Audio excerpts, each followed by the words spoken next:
Breaking news చూస్తున్నాం. Goshamahal MLA BJP senior నేత రాజా సింగ్ ను పోలీసులు హౌస్ అరెస్ట్ చేశారు. సికింద్రాబాద్ ముత్యాలమ్మ గుడికి వెళ్లకుండా పోలీసులు ఆయన అడ్డుకున్నారు.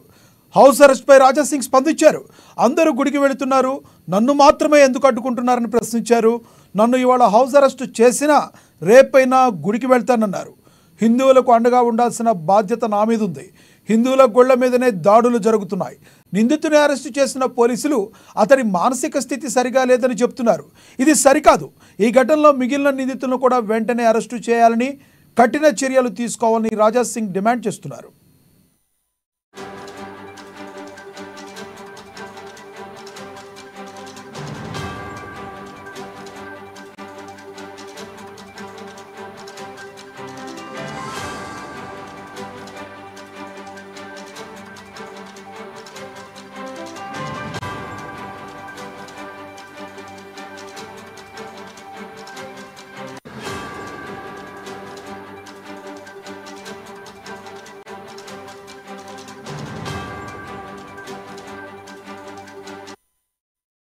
బ్రేకింగ్ న్యూస్ చూస్తున్నాం. గోషామాల్ ఎమ్మెల్యే బీజేపీ సీనియర్ నేత రాజా సింగ్ ను పోలీసులు హౌస్ అరెస్ట్ చేశారు.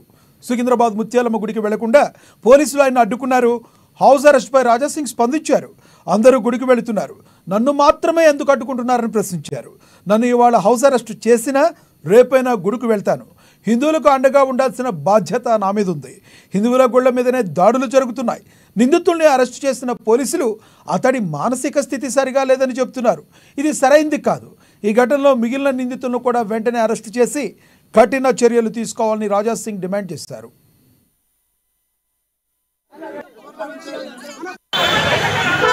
Secunderabad market police station limit లో మా అమ్మవారి విగ్రహంని ఏ విధంగా ధ్వంసం చేసిండు ఒక ముస్లింస్ వ్యక్తి, అదే విధంగా ఇంకా ఇద్దరు పైలటింగ్ కూడా చేశారు.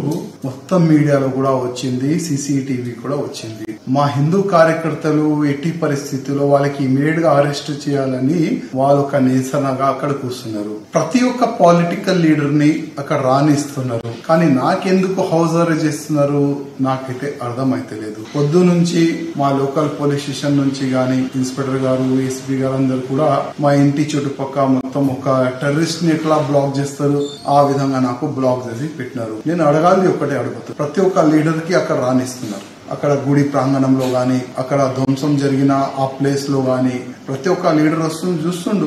వాళ్ళు ఏం చెప్పాలి హిందూ కార్యకర్తలకి చెప్పి వెళ్తున్నారు. కానీ నాకెందుకు ఆపుతున్నారు అర్థమైతలేదు. నేను ముఖ్యమంత్రి గారికి అదే విధంగా పోలీస్ కమిషనర్ గారికి ఒక్క రిక్వెస్ట్ చేస్తాను. మా గుడి పలగొడుతున్నారు, కానీ ఆ వ్యక్తి అరెస్ట్ అయిన తర్వాత ఒక స్టేట్మెంట్ వస్తుంది, ఈయన కొద్ది మెంటల్లీ డిస్టర్బ్ ఉన్నారు, అందుకోసం ఈ విధంగా ఆయన చేసిండు. గతంలో కూడా మేము చూసినాం, ఓల్డ్ సిటీలో గానీ న్యూ సిటీలో గానీ ఎక్కడిక్కడ చాలా వరకు గుళ్ళు పైన దాడి జరిగిన తర్వాత ఒక స్టేట్మెంట్ వస్తుంది పోలీస్ నుంచి, ఆయన కొద్ది మెంటల్లీ డిస్టర్బ్ ఉన్నాడు అందుకోసం చేసిండు. నేను అడగాల్ది ఒక్కటే అడుగుతున్నా, ఒకవేళ వ్యక్తి మెంటలీ డిస్టర్బ్ అయితే మా హిందూ గుళ్ళు ఎందుకు కనబడుతుంది?